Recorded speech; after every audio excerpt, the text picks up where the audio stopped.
Translation: although the Supreme Personality of Godhead constantly watches the activities of the world, no one sees him. However, one should not think that because no one sees him, he does not see.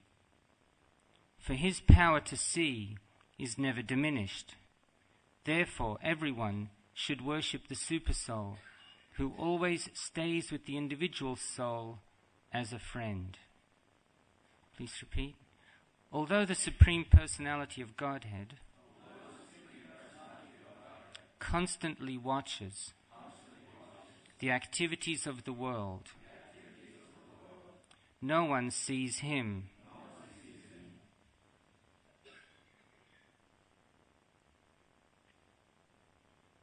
However, one should not think that because no one sees him, he does not see. For his power to see is never diminished. Therefore, everyone should worship the Supersoul, who always stays with the individual soul as a friend. Purport.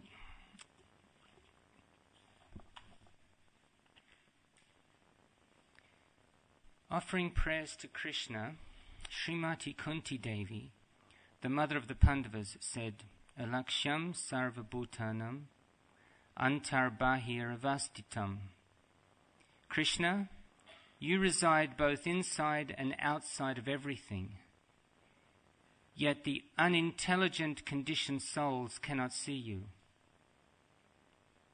In Bhagavad Gita it is said that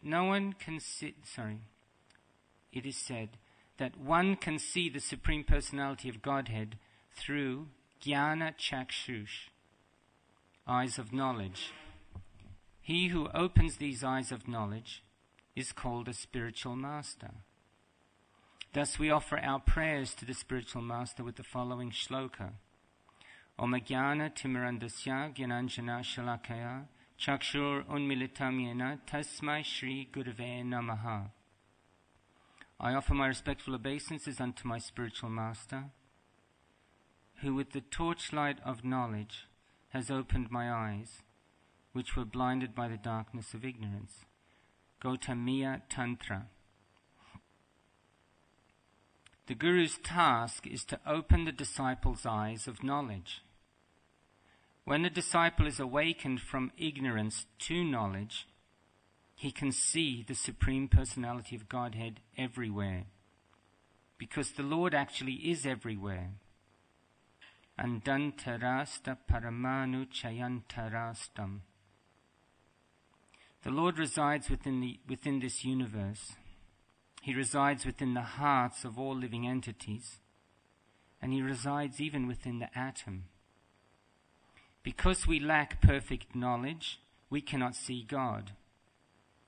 But a little deliberation can help us to see God everywhere. This requires training.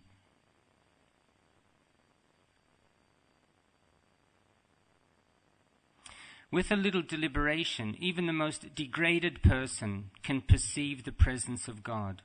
If we take into account whose property is the vast ocean, whose property is the vast land, how the sky exists, how the numberless millions of stars and planets are set in the sky, who has made this universe and whose property it is, we should certainly come to the conclusion that there is a proprietor of everything. When we claim proprietorship over a certain piece of land, whether individually or for our families or for our nations, we should also consider how we became the proprietors. The land was there before our birth, before we came to the land. How did it become our property? Such deliberation will help us understand that there is a supreme proprietor of everything, the Supreme Personality of Godhead. The Supreme Godhead is always awake. In the conditioned stage, we forget things. because we change our bodies. But because the Supreme Personality of Godhead does not change his body, he remembers past, present, and future. Krishna says in Bhagavad Gita, chapter 4, verse 1, Imam vivasvate yogam proktavan aham avyayam. I spoke this science of God, Bhagavad Gita, to the sun god at least 40 million years ago. When Arjuna inquired from Krishna how he could remember incidents that had taken place so long ago, the Lord answered that Arjuna was also present at that time. Because Arjuna is Krishna's friend, wherever Krishna goes, Arjuna goes. But the difference is that Krishna remembers everything, whereas the living entity like Arjuna, being a minute particle of the Supreme Lord, forgets. Therefore it is said, the Lord's vigilance is never diminished. This is also confirmed in Bhagavad Gita chapter 15, verse 15. Sarvasya chaham hridi sanivishto mata smritir jnanam apohanam cha.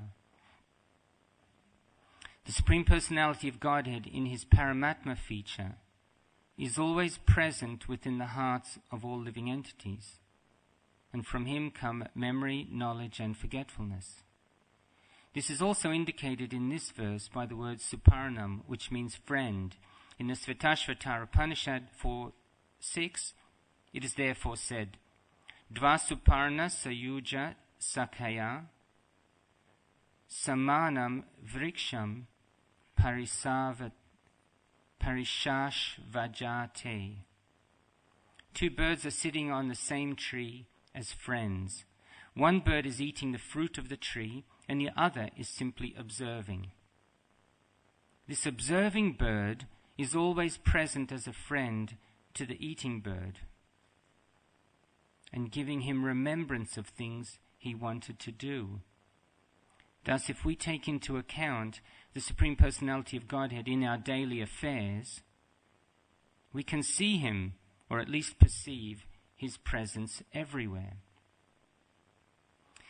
The words chakshur yasya narishyati mean that although we cannot see him, this does not mean that he cannot see us, nor does he die when the cosmic manifestation is annihilated. The example is given in this connection that the sunshine is present when the sun is present, but when the sun is not present, or when we cannot see the sun, this does not mean that the sun is lost. The sun is there, but we cannot see it. Similarly, although we cannot see the Supreme Personality of Godhead in our present darkness, our lack of knowledge, he is always present, seeing our activities. As the Paramatma, he is the witness and advisor, Upadrashta and Anumanta. Therefore, by following the instructions of the spiritual master and studying authorized literatures, one can understand that God is present before us, seeing everything, although we have no eyes with which to see him.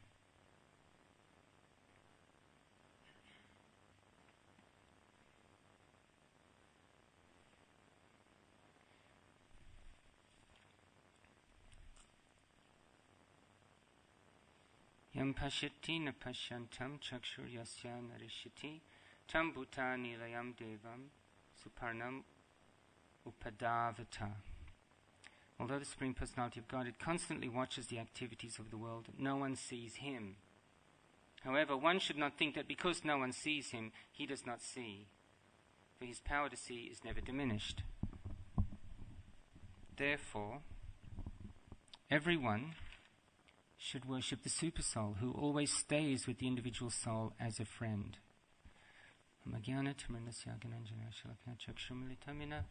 Tasmai Shri Gurve Namaha.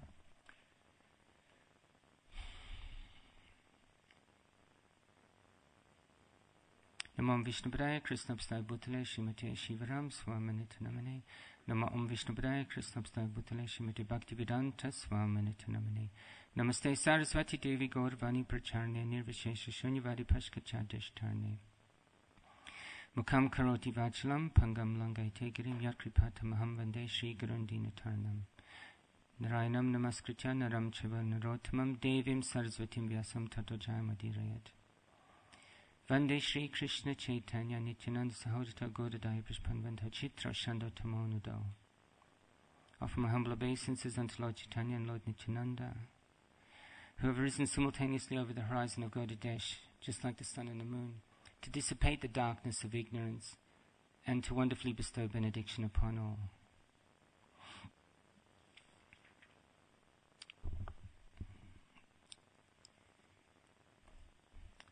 So this verse is talking a lot about seeing Krishna, being able to see Krishna. And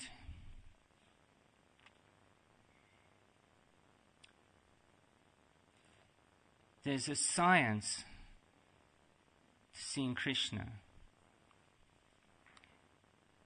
But the science is mysterious.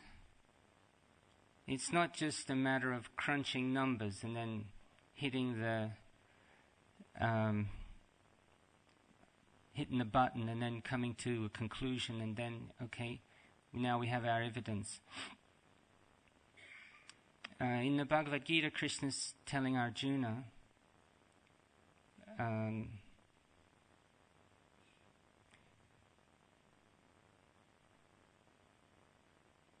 Mayate me to you. I'm speaking me to you. Yoga Prokta Puratana. Prokta means to be declaring. This very ancient science. Because you're my devotee and you're my friend. Bhakto sime sakachati. Rahasyam hyataruttamam. And therefore, this word rahasyam means mystery. Therefore, you can understand the mystery of this great science. You can understand the mystery of the science. So we don't often think of science as having a sort of a mystery aspect. It's just, these are the facts. We just deal with facts. And, scientists are always saying, we're dealing with the real world. This isn't metaphysical. But science is metaphysical. It's both. There's a process which indicates that there's something it's like a procedure. It's almost like it implies a mechanistic procedure. But then Krishna's saying to him, because you're my friend, the whole science is actually born out of something called a relationship between people. If it was actually a science, it would be a relationship between robots. If it was a science in a mechanistic sense, it would be just, this robot, and they press their buttons. But we're not robots. Because we're persons, and because we're not robots, as much as, the leaders of society may perceive us as being robots, and the kind of mass media have this arrogant conception of the masses being robotic and being easily led and easily influenced. As much as that concept is being bandied around, we're actually individual. So because everyone's a unique individual, there's an unpredictability there. If everyone was the same, then you can extrapolate and you can assume so much. But because everyone's an individual, then you can't predict them because they're unique. By virtue of their uniqueness, you don't know what's going on inside that person. The only person who knows what's going on inside that person is that person. Because there's no one else who's that person. So this is very important to consider. But the environment in which each individual exists here in the material world, we can extrapolate. We can sort of see mechanistic relationships in terms of our environment, because our environment is material. We're not material. You know, the Bhagavad Gita explains it really clearly. Bhumirapanalo vayukamano buddhaevracha ahankaraitiyame bina prakriti ashtara. Separated material energies. Earth, water, fire, air, ether, mind, intelligence, false ego. Aperiamitastvanyam prakriti vidi me param. But there's another energy which is superior, jiva bhuta mahabaho yayadam daritejiga, which is the living entities. So they're superior energy. But the inferior energy works according to laws that you can predict. The superior energy works according to laws that you can't predict. But the inferior laws you can. So, you know, if you put iron filings next to a magnet, you know what's going to happen. They're going to come together. And if you put those iron filings out into the, just leave them out in the, subject them to the elements, then they're going to rust. And this material body, which is just made of material elements, if you start putting alcohol into this material body, this body is going to get disorientated.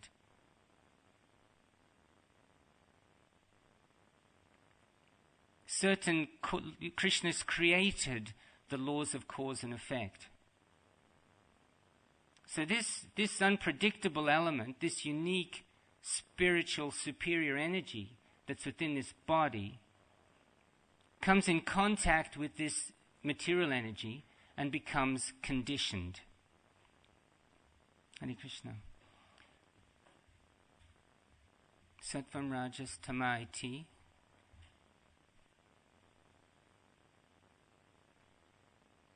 Prakriti.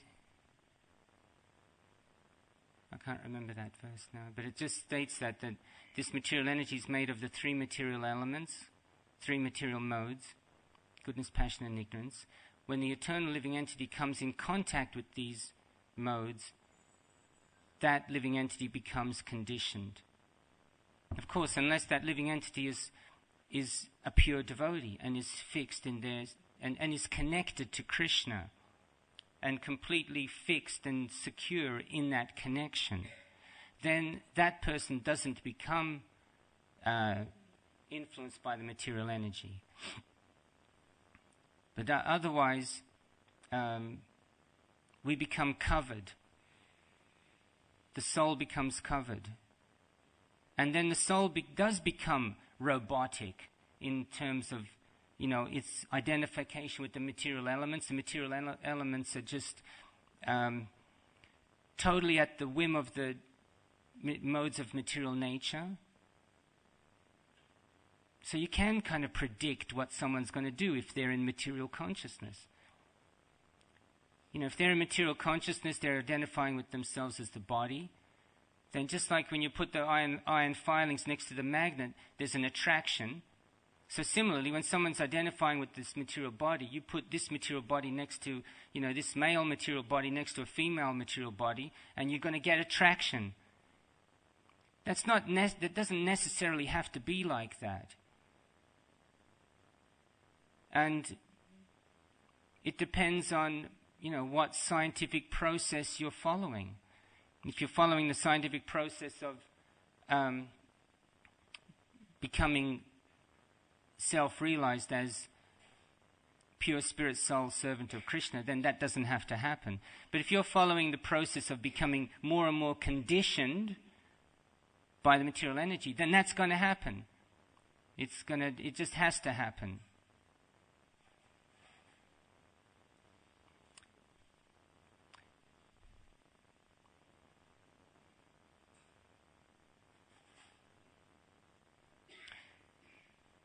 So, the process of purification, of becoming purified of this identification with this material body, is throughout the Vedic scriptures. There's one in the Chaitanya Charitamrita, beautiful verse.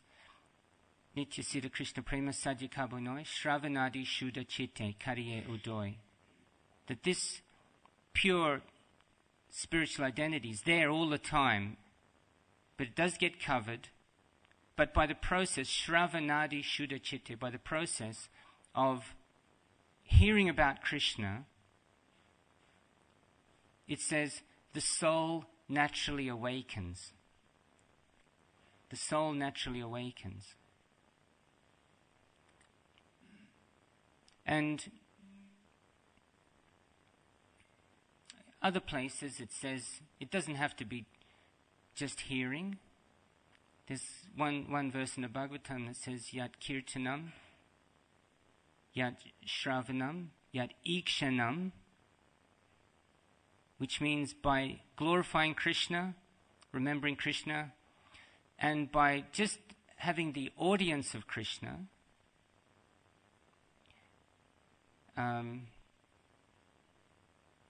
and by offering prayers to Krishna, hearing about Krishna,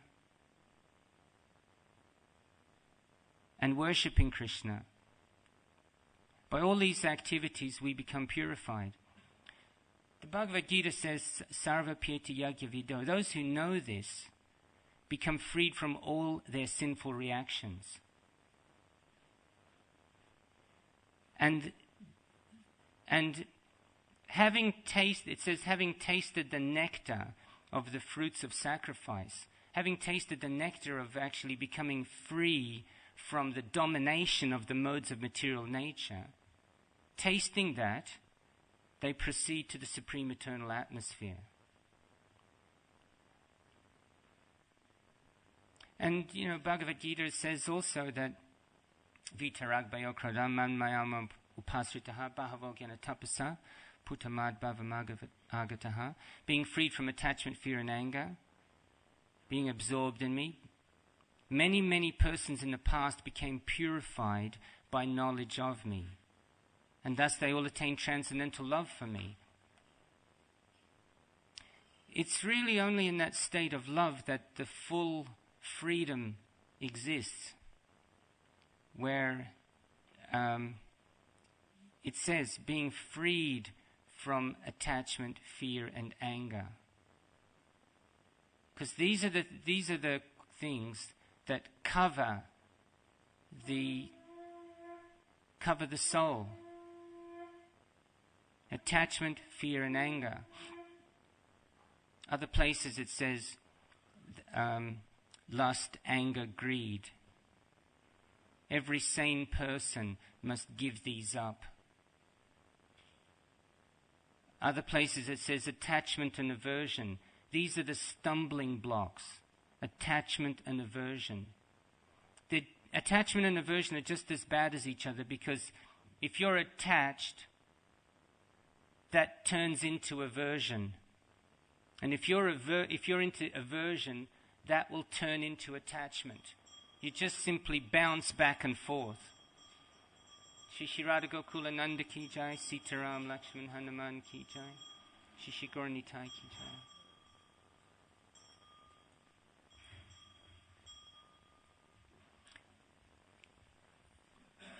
It's a bouncy game,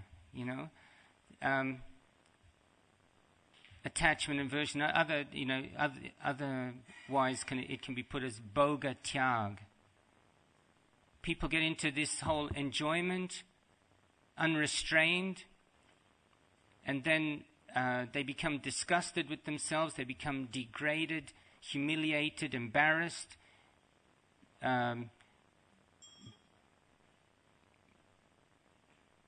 Horribly situated in a mode of ignorance, and then they decide to do something about it. And then from that enjoyment they get into the aversion. And so how long can they last? that's just as artificial. So they're giving something up, and they're saying, all right, I've washed my hands of this, never again.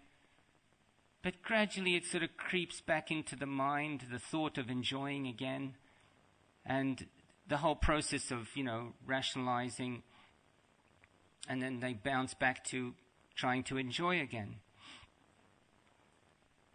Both situations are artificial. The only natural position is this position of loving exchange with Krishna. And that's what devotional service is about. It has to start somewhere, recently, Ananda Chaitanya gave a class and was speaking about this, that it may not be there, the spontaneous love for serving Krishna. It just can't be there at the beginning. That has to be cultivated. That has to be developed.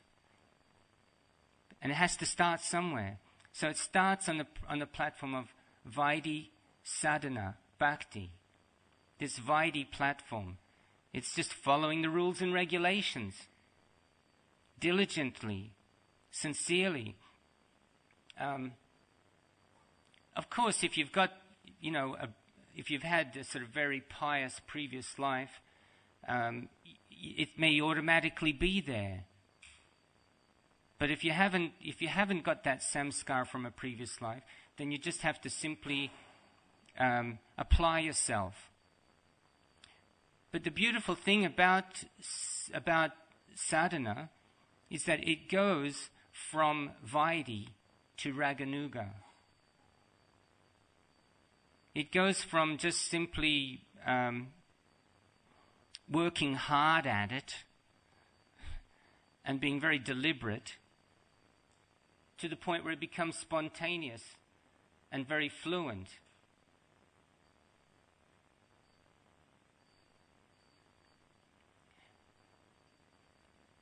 And very natural. So that's why Prabhupada's given us these boundaries, 4 regulative principles, chant 16 rounds. But also read these books, because as I've been mentioning, that's where the real purification comes from. Sambandha Abhideya Prayojana. The Sambandha is you actually understanding the ground rules, you're understanding who Krishna is. If you understand who Krishna is, when Krishna appears, you'll be able to recognize Krishna. If you don't know the ground rules, Krishna can come knocking on your door and you're just not going to know who it is. And you'll say, sorry, we already have some. And just shut the door. That's explained in Chaitanya Charitamrita. Lord Chaitanya, Sri Krishna, Chaitanya, Radha Krishna, Nahe Anya, the absolute truth, Radha and Krishna combined. His own servant had heard this rumor about about Krishna appearing on the Jamuna. And he asked Lord Chaitanya that everyone's talking about Krishna. He's appearing at night on the Jamuna. Is it okay with you if I go and get darshan this evening? So this is how intricate the web of Maya can be. Maya's web is phenomenally intricate. So that's why, in the mode of goodness, we start to perceive things as they are. In the mode of passion, we're just guessing. And in the mode of ignorance, we've got it opposite. We've got it back to front, wrong way around. It states this clearly in the Bhagavad Gita. Different understandings, different perceptions of reality. Different levels of covering. So in the mode of goodness comes knowledge. Sattvam sanjayati jnanam comes knowledge. And pravritim cha nivritim cha karya karya baya baye bandham moksham chaya veti. Veti, to know. You know what to do, what not to do, what's your duty, what's not your duty, what's to be feared, what's not to be feared, what will cause you to become bound in karmic reactions, what will cause you to become freed from the karmic reactions. You're differentiating the world around you correctly. Of course, when you actually, this comes to this, what I said, spontaneous kind of natural realization, then you're on your way home back to Godhead. And in the mode of passion, it states that yaya dharmam adharmam cha, karyam cha karyam eva cha, ayatavat prajanati. That this understanding what's religious, what's irreligious, what's right, what's wrong, what's your duty, what's not your duty, it's imperfectly understood. Ayatavat means imperfectly. And then in the mode of ignorance, under the illusion, you're taking it all to be the wrong way around. You're taking religion to be irreligion, and irreligion to be religion, under the spell of darkness and delusion. So this sambandha, it starts with having these fundamentals understood. And then it proceeds from there. You apply that, abhideya, and then you get the result, which is Krishna Prem, love of Krishna. In the Chaitanya Charitamrita it states that Krishna Tattva, Bhakti Tattva, Prema Tattva are Bhava Tattva, Rasa Tattva, Lila Tattva Sar. First of all, understand who Krishna is. What is the tattva of Krishna? Then come to the point where you're understanding that the tattva of devotion to Krishna. Assimilate that, what it means to actually be devoted, and then start experiencing love for Krishna. And then the more esoteric realms will start to manifest. The bhava, all the emotions, the rasa, the mellows, and the lila, the pastimes of Krishna. So that's where the freedom lies. But freedom has to be earned, and it's earned by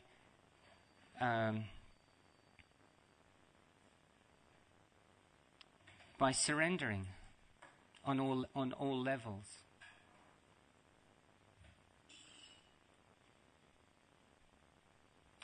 I'll read the verse once more.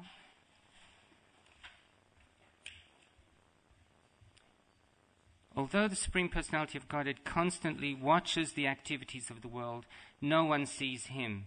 However, one should not think that because no one sees him, he does not see, for his power to see is never diminished. Therefore, everyone should worship the Supersoul who always stays with the individual soul as a friend.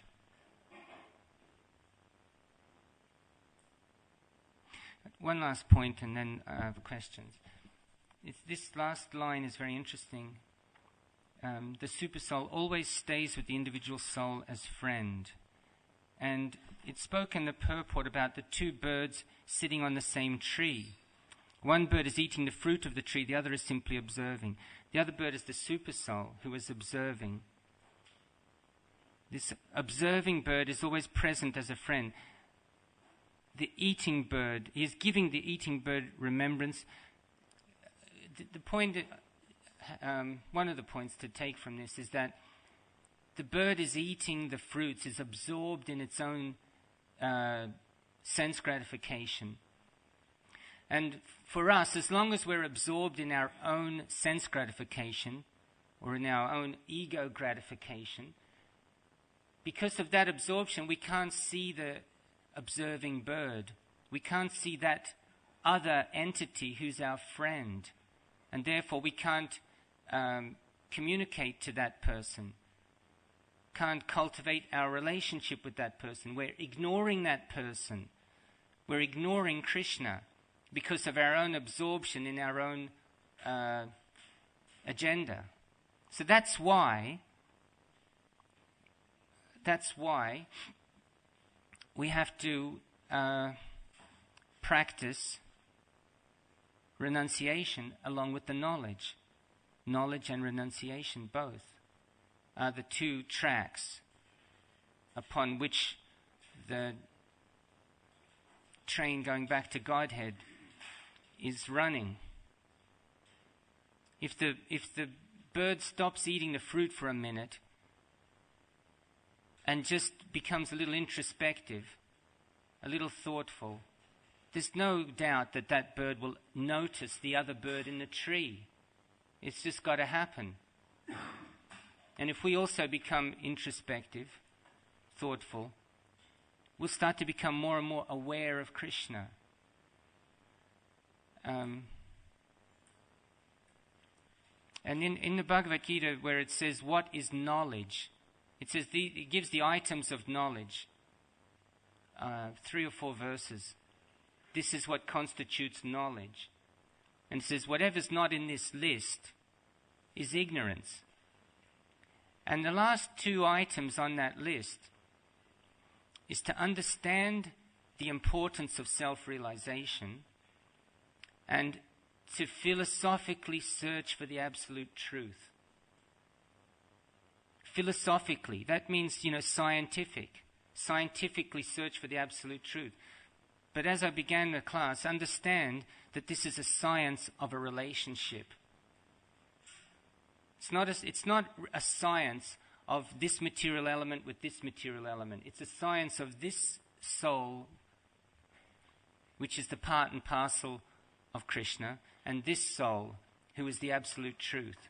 It's a science of that relationship that we have to search for. Any comments or questions?